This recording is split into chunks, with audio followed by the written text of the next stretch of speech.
যশোরে পুরো দমে চলছে আমন ধানের চারা রোপণের কাজ। বৈরী আবহাওয়ার পর এখন আবহাওয়া কিছুটা স্বাভাবিক হওয়ায় জমি প্রস্তুত ও চারা রোপণে ব্যস্ত সময় পার করছেন কৃষকরা।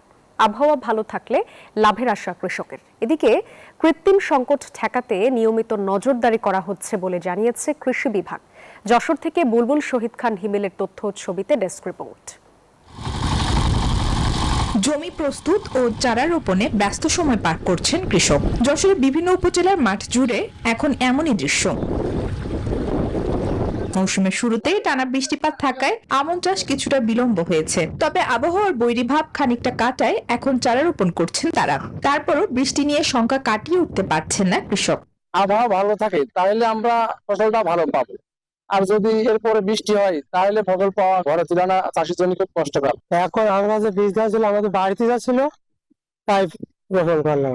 আমাদের এখন আমন চলছে, আমন আর এক দুই দিনের মধ্যে আমন শেষ হয়ে যাবে লাগা। এদিকে সারের কৃত্রিম সংকট অভিযোগ খতিয়ে দেখতে ও দাম নিয়ন্ত্রণে নিয়মিত নজরদারির কথা জানায় কৃষি বিভাগ। কৃষি সম্প্রসারণ অফিসার সহ আমাদের উপসহকারী কৃষি অফিসাররা মাঠ পর্যায়ে প্রতিনিয়ত সারের দোকান মনিটরিং করতেছে। মূল্য বেশি রাখার কোনো সুযোগ নাই। চলতি মৌসুমে যশোর জেলায় 1,24,000 হেক্টর জমিতে আমন চাষের লক্ষ্যমাত্রা নির্ধারণ করা হয়েছে।